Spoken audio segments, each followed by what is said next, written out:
Hello guys, welcome back to my channel. And today I want to give you guys some quick book recommendations from my recent reads. So I usually read on average about 5 books per month. Maybe in good months I might read 8 books. But basically I read way more books than the speed in which I can crank out separate book review videos for each individual novel that I pick up. So I have a very long backlog of books right now that I haven't made a separate video for. And unfortunately, because I'm always reading new books while writing scripts for my old book reviews, I sometimes find myself forgetting what I read. That's why I decided to make this video where I talk about some of the books I've recently enjoyed before I forget them. Because then I might not remember enough to make individual videos for all of them later. So yeah, today I'm going to talk about some fun and enjoyable books that I recently read.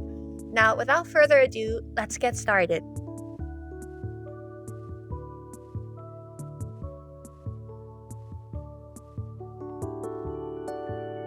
So lately, I've been reading a lot of romance books and also classic books.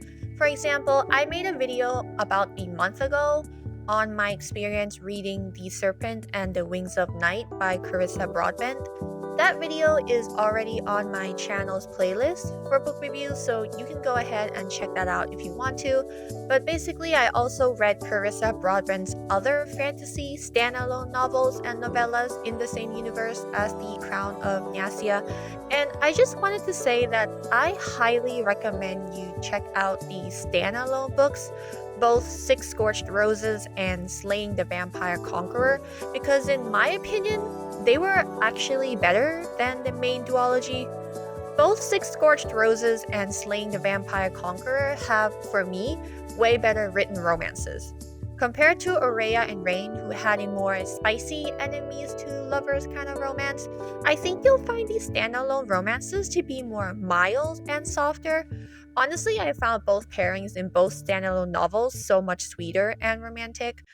For those of you who aren't aware of this series, it's basically a compilation of vampire x human romance stories. So, The Six Scorched Roses is also a novella, so it's very short and easy to read. The main female character in this standalone novel is a human named Lilith, who lives in a town that has been struck by a god's curse, causing all of its inhabitants to fall prey to an incurable disease that threatens to kill them all. Because she has lived with a terminal illness since birth, Lilith is intimately familiar with death, but at the same time, she has not given up on finding a solution. While others rely on praying for forgiveness, Lilith relies on science and her studies in finding a cure. She ends up making a deal with a vampire named Vale for 6 vials of his blood in exchange for 6 red roses that she cultivated in this cursed land, and that is where the title of this novella comes from. Now, you don't really need to read the first 2 books in this series to understand the context here, because the glossary in this novella includes all the information that you need to navigate this world where vampires live together with human beings. All you need to know is that vampires are basically hated or feared by both the gods and most humans. With that said though, Lilith doesn't actually hate Vale that much. She views him through the lenses of a scientist, so she's really only interested in the scientific properties of his blood. It makes for a very interesting dynamic that isn't quite enemies to lovers, but more like a grumpy, brooding male lead falling in love with a nerdy woman. I think it's a breath of fresh air in this series that is usually all about enemies to lovers. The relationship between Vale and Lilith is also very sweet and wholesome. Lilith's genuine curiosity in Vale's life is what catches his attention. She's not afraid of him, but is viewing him like a science specimen, which she finds quite amusing. She's also incredibly intelligent, while Vale used to be a general, so we have this brain versus brawls dynamic going on as well. To get you guys excited about potentially giving this book a try, I have a quote from this book that I personally love. When Lilith first meets Vale, her reaction is basically, "Oh, okay, you're a vampire, you're scary looking, but hey, I just want your blood, please." And it's quite hilarious. This is what she thinks to herself during their first meeting. Maybe he was used to being cowered at. I did not cower. Why should I? I've already met death 3 times now. And so far, the fourth was a bit of a disappointment. I found Lilith to be an incredibly relatable and funny female character. If you read the original duology in this series and found yourself not quite liking Aurea, then maybe you might like Lilith more because she's not a badass fighter who is snarky. She's just a quirky, normal human being who's trying to save lives. And that's exactly why Vale inevitably falls for her, and everything he says and does is just so sweet. This is one of the lines that Vale says to her. "Whatever you need," he said. "My blood, my books, my knowledge, anything. It is yours." Like, holy shit, I did not expect a relationship between a human character and a vampire to be so wholesome and sweet without any bloodshed between them.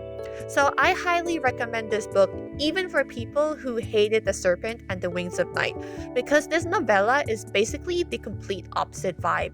Less bloody with almost no fighting and just two flawed people purely falling in love while working together. On the other hand, if you enjoyed The Serpent and the Wings of Night, or love a badass fighter female lead who is actually strong, then you may enjoy the other standalone book in this series, Slaying the Vampire Conqueror. I actually preferred the main female character in this standalone over Aurea from The Serpent and the Wings of Night. I found her to be less broody and more emotionally competent. The main female character in this novel is named Skylana. She's an acolyte of the Arakesen, a cult-like group that worships the goddess of fate, who sacrificed her eyes for her faith and becomes a faithful killer or assassin. Their primary goal as an organization is to follow the orders of fate and help overthrow the tyrannical king of Galea. Her latest mission involves infiltrating the army of a famed vampire warlord who is attempting to conquer the land of the humans. This warlord is named Atreus, and he once killed a fellow acolyte on a different mission, so Skylana wants to have revenge for her friend. However, as Skylana infiltrates the army as his new seer, she starts to see new sides to him, and at the end, she realizes that what she knew about the world from her cult's information was not actually all true. This story is basically a mild version of Enemies to Lovers because she has to pretend she doesn't actually hate him while navigating her changing feelings for him. So if you're a fan of forbidden romances, this book might also appeal to you. I personally found it to be the better version of what Aurea and Rain attempted to be. Again, if you're a huge fan of The Serpent and the Wings of Night, don't come at me because I did enjoy that duology as well. In fact, I have a full video talking just about it in my playlist, so check that out if you want to. Going back to this book, what I liked most about Slaying the Vampire Conqueror is how sweet the relationship between Skylana and Atreus ends up being. It's not the spicy kind of enemies to lovers, but more like two people finding that they can truly rely on one another. Skylana is also genuinely a badass, okay? Like, when I say she can fight, I mean it. This girl can stand right by Atreus' side and they will murder a bunch of enemies together without sweating at all. That's how strong and competent she actually is. This story also explores some very intriguing themes, such as whether devotion towards a cause is actually a source of strength or a shackle that binds you. It also heavily talks about the idea of fate and whether knowing the future is a good or bad thing for the world. So this story is not just a romantasy story, but cuts pretty deep into a lot of unconventional topics, which is why I do want to put out a warning trigger, because those who have been in religious cults before might get triggered by this book. So just know that, because this book is all about how obsessive faith can sometimes warp your worldview. I'll give you one quote from Atreus himself for all of you romantasy girlies out there. "I cannot kill you because I know you. I know every moment you lied to me because I know every moment that you told the truth. I know your truth. I can't ignore it, even though it would be far easier if I could." This story is just the ultimate premise for those of you who love spies or assassins, where they fall in love with the target and vice versa. It's got that kind of dangerous tension between them, and I don't know about you, but I devour this type of dynamic every single time. Atreus is also like the greenest of green flags. Don't be misled into thinking that he's like Rain. He's actually quite different from Rain. He isn't smug or cocky, he's more tame and just kinda jaded, and honestly, quite a gentleman deep inside. So, this book is also another win for people who prefer their enemies to lovers to be a bit more milder and softer. There's nothing toxic about their relationship here, so that's also another bonus. Now, aside from reading romantasy books, I have also been reading normal modern romance novels. I recently read two books by the same author, Ashley Poston, and ended up really liking her writing style. So today I'm going to be also recommending both of those books, The 7-Year Slip and The Dead Romantics. For The 7-Year Slip, I have a book review about it that is already published on this channel, so I'll link it in the description box so you can check it out. Instead, I want to talk a bit more about the other book that I haven't made a separate video for yet, The Dead Romantics, because personally, I actually enjoyed this one a bit more than the book talk sensation. The main female character of The Dead Romantics is a ghostwriter named Florence Day. She is currently ghostwriting for an incredibly famous romance author, but after suffering a terrible breakup, she no longer believes in love, which causes trouble for her because she has a deadline to meet very, very soon. After her new editor refuses her request for an extended deadline, Florence puts her career on hold and returns back to her hometown to bury her dead father. And to make matters even more complicated, Florence has the ability to see and communicate with the dead. But that isn't the most surprising thing about this story. What is shocking is that Florence ends up meeting the ghost of her very much alive a few days ago hot editor in her hometown. This is a story that heavily deals with the topic of grief and loss. Most of this story actually reads less like a romance novel, but more like a slice of life story about a woman in despair who is navigating her loss of hope while simultaneously trying to come to terms with the fact that her beloved father is now gone forever. It's a story about learning to believe in yourself and others again. This book's strongest point is definitely its characters. All of them are so lovable and quirky with their own charms and flaws. The author doesn't hide from diving deep into their psyche and creating a very realistic and relatable family dynamic. Florence is also an incredibly relatable character. She's utterly heartbroken, exhausted, and just trying to keep her life together when everything just comes crashing down all at once. Her entire journey in this book was so moving, sad, and stressful that I just couldn't help but cry a little. But it was absolutely worth it in the end to see her reach acceptance of everything and grow to hope for better things again. It's also a truly beautifully executed paranormal love story. It's a fast burn story that is also simultaneously a slow burn, because the attraction was definitely there in the beginning, but obviously before the editor became a ghost. After he became a ghost, it's obviously a bad idea to fall in love with him because there is no future for you and a ghost, right? So the whole romantic development in the story is reconciling the fact that she's once again falling for a love that is doomed from the start. There's just so many things going on in this book, and it's truly a roller coaster ride. You will definitely shed a few tears while reading this book, but if you're afraid of a tragic ending, all I can say is it's not, okay? It's not a tragic ending, and I don't want to spoil anything, so I'll just leave it there. Just know that you'll end up feeling relieved by the end of this book. My favorite quote from this book has to do with grief. This is something that Florence said to herself. I'd always written how grief was hollow, how it was a vast cavern of nothing. But I was wrong. Grief was the exact opposite. It was full and heavy and drowning because it wasn't the absence of everything you lost. It was the combination of it all. your love, your happiness, your bittersweets wound tight like a knotted ball of yarn. I think this book will speak to anyone who has experienced tragedy before, whether it's the kind that comes from someone's death or just maybe the death of your own beliefs. I highly recommend you give this book a try because it really is incredibly moving. Just know that this is a slice of life book, so don't go in expecting every single page to be a page turner. It's the kind of book that you need to slowly digest. You need to truly live in the world of the characters for you to get the best reading experience out of this book.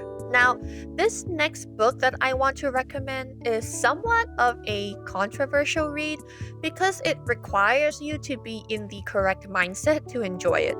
It's a rom-com book called Happily Never After by Lynn Painter, and its premise is hilarious, but the execution is kind of questionable.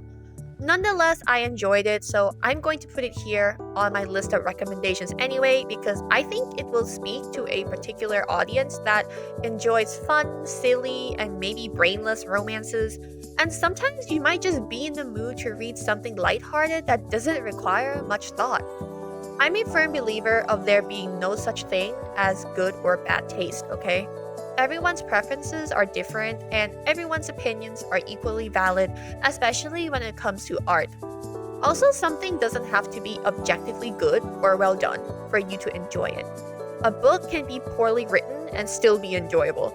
I hate it when people judge others for liking or disliking a certain book. We're all different people, and the same book can feel completely different depending on the mood, perspective, age, or stage of life that you're in. So yeah, I know I'm going on a long lecture mode all of a sudden, but it's because I really do think this book is going to be very fun for some people and incredibly bad for other people. Just keep that in mind. So the book that I'm talking about is Happily Never After, which is about a woman named Sophie Steinbeck who discovers that her fiancé is cheating on her right before their wedding. Because her fiancé's father is the boss of her own dad, Sophie has to try and prevent their wedding in a way that won't cause repercussions for her dad. As a result, her friend ends up hiring a professional wedding objector named Max, whose job is to interrupt ceremonies and save couples from bad marriages. After having her wedding successfully destroyed, Sophie forms an unlikely bond with her objector. Later, the two of them bond over their united mutual cynicism about romance. Sophie suggests that they work together as professional wedding disruptors, and like all rom-com stories go, they end up growing closer in the process despite believing that this is a terrible idea. If I had to summarize this story with an AO3 fanfiction tag, it would be idiots in love. These two are absolutely chaotic. Max knows he has grown to have feelings for Sophie, while Sophie is deluding herself into thinking that they're simply sexually compatible and nothing else. To borrow Sophie's own words in this book, the two of them are like Captain Dipshit and the Brainless Twit. It's a frustrating journey to read, but in a dumb and lighthearted way. I don't think this story is meant to be taken seriously, so the world building in this book is kind of unrealistic. Some people mind that, but for me, I just enjoyed the crazy bantering between Sophie and Max so much. Although I have to say, if you're not a fan of like Gen Z or cringy modern lingo, then maybe don't read this book. This is why this book is somewhat of a controversial recommendation for me because the idea of the book is very fun and it's definitely an enjoyable read, but it's not the most well-written piece of literature out there. I do think it's still worth a try when you're in a reading slump because the writing is quite juvenile and easy on the eyes and brains. At the very least, you'll definitely be entertained by their mutual stupidity and shenanigans in trying to do mental gymnastics to explain why they should continue their relationship without any love.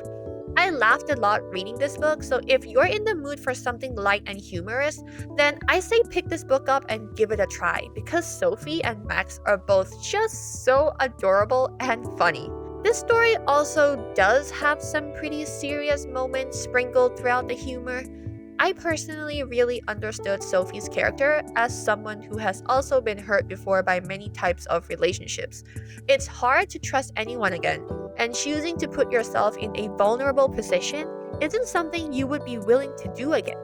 But that's just how love works. You have to open yourself up to the possibility of pain and being let down again in order to truly move on. So I think this book also ends in quite a touching and emotional way. So yeah, this might not be an amazing 5-star book, but I still recommend it for anyone who is in a reading slump. For those of you who are into classics, I think have probably read Frankenstein before or have heard about it before. I also hear that it's been going around in book talk as of lately too, which is something I'm happy about because Frankenstein really is one of those top novels of all time. I recently found myself rereading this book and taking more notes as I go. For those of you who are not aware of this book but have heard of the monster named Frankenstein before, all you need to know is that this book is about an ambitious scientist named Victor Frankenstein and his tragic, abominable creation. It's a story that discusses a lot of thought provoking themes. For example, the idea of whether monsters are born or created. Basically, the whole nature versus nurture argument. The monster in this book also tells Frankenstein this: I was benevolent and good. Misery made me a fiend. Make me happy, and I shall again be virtuous. I think the best part of this book is realizing that this seemingly illiterate monster that Victor created was actually capable of speaking so eloquently like a real human being. I found myself sometimes feeling compelled by this monster's words and coming to sympathize with him, even though his actions were downright horrifying. The concept of isolation and alienation is also something that is described a lot in this book. It's also one of the major reasons behind the downfall of both Victor Frankenstein and the creature that he created. Victor because he chose his ambitions over his relationships, while the monster grew isolated because of his ugly exterior. This is one of those books where you actually need to think, okay? Like, you need to be paying attention and slowly digest the words and concepts that the characters are discussing because they are quite deep. I wouldn't be surprised if some of you only read like 10 pages a day because some scenes will leave you staring blankly at the wall for a long while. If you happen to like Frankenstein, then I think you will also like another classic novel, The Picture of Dorian Gray.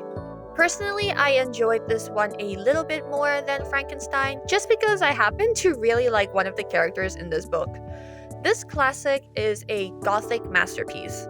Our main character is a beautiful, wealthy young man named Dorian Gray who wishes for his painted portrait to bear the burdens of all of his sins while his real exterior remains eternally young and beautiful. It's a story about his descent into a life of hedonism and crime, which inevitably leads to his destruction. I obviously felt like little to no sympathy or empathy for Dorian.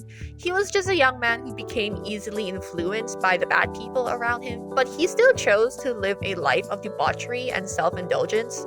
The character that I felt bad for the most was actually Basil Hallward, who just wanted to paint a portrait of his muse that he was infatuated with, only to end up creating the thing that dooms Dorian and himself.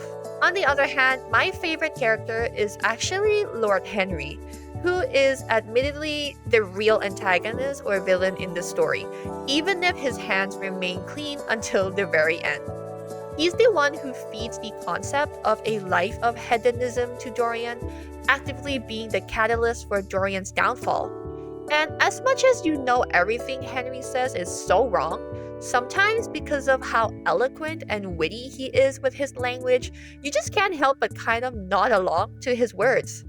If you're not careful while reading the things he says, you might find yourself agreeing to it, which is the scary part of this book because he views the world in such a cynical but honest manner. Most of the things he says are things that are actually kind of true in our society, but something that we would never admit or say out loud. For example, Henry said this to Basil. But beauty, real beauty, ends where an intellectual expression begins. Intellect is in itself a mode of exaggeration and destroys the harmony of any face. The moment one sits down to think, one becomes all nose or all forehead or something horrid. Obviously, Henry is being quite anti intellectual here. He's a shallow person who values beauty over intelligence, which is why he thinks Basil definitely did not put too much of himself into the painting of Dorian Gray. Basically, Henry is insulting Basil that he's too smart to be that beautiful on the canvas. Common sense dictates that Lord Henry is obviously a rude and bad person. But can you say his words are truly false? Because he is absolutely right that sometimes our society values beauty and the exterior over the truth. Lord Henry has this manner of speaking that toes the line between arrogance and wisdom. Sometimes you find yourself wanting to punch him in the face because of how rude and pompous he sounds, but at other times you find yourself snorting because his cynical view of the world is so true. For example, Henry also once said this: "Never marry at all, Dorian. Men marry because they are tired, women because they are curious. Both are disappointed." Like, okay, this is obviously just a generalized statement about all relationships, but you kind of just have to laugh at him because honestly, there's some truth in his words. This is why I think Lord Henry is such a fascinating villain character. His worldview is so warped, but he speaks of it with such certainty that you find yourself being lured by his enticing words, which is what corrupted Dorian in the end. Once again, just like Frankenstein, you need to really use your brains when you read these books. There's a lot of good quotes you can pull from both of these books, so I highly recommend you keep a notebook or a piece of paper beside you as you read these books so that you can go back and analyze some of the things that these characters say. I cannot stress enough how much I actually enjoyed reading The Picture of Dorian Gray. I really think it's one of those underrated classics that deserves so much more attention. Lastly, I don't know whether to call this book a classic or not, but I just recently got into Agatha Christie and finally read her most famous work, And Then There Were None. I was honestly mind blown by the simple writing in this book. Literally every single sentence had a point and a meaning to it. All unnecessary information was cut out of the pages so you can focus just on the mystery. I think I totally understand why people say she has mastered the art of telling a thriller or mystery, because her writing genuinely shows it. You also have all the clues necessary to identify the killer or villain on your own, unlike some of the more modern mysteries that focus more on having plot twists or surprise endings. And Then There Were None is a book about 10 strangers who are lured to an isolated island under false pretenses. A mysterious recording accuses them all of committing some sort of unpunished murder. After being cut off from the mainland, all 10 of them are slowly hunted down, one by one, in ways that mimic an ominous nursery rhyme that is posted in all of their rooms. It is, without a doubt, one of the best mysteries I've ever read. I devoured the whole thing in one sitting, and I cannot recommend it enough. It's just so damn good. The mystery is described in a very blunt and concise manner, yet it still manages to capture the chilling atmosphere on the island and the rising tension between all of these strangers. We also get to dive into all of their point of views, so you really get to understand the way these characters think and operate. I want to say that I am proud that I managed to guess the killer correctly, even though I didn't get all of their methods right. I really had a lot of fun reading this book and deducing along with the rest of the characters. The final mystery really is the golden standard for impossible crimes, and the ending or final revelation will leave your jaw dropping. For those of you who are into pure thrillers or mystery without any drama, this is definitely the book for you, okay? If you have to read only one mystery book in your entire life, it's this, okay? Like, just get it. Read it. I swear on all the gods in the heavens up there that you will be satisfied when you finish this book. So yeah, that's it for today. I recommend all 8 books that I've discussed today. I hope some of them end up being enjoyable reads for you guys. I don't know, our tastes might be different, but I do hope that these books end up finding their audience. If you follow along with my monthly reading wrap ups in YouTube Shorts, then you know that we have more romantasy and mystery book reviews coming up soon. I just need to get to work and write down my thoughts so I can make separate book review videos for you guys.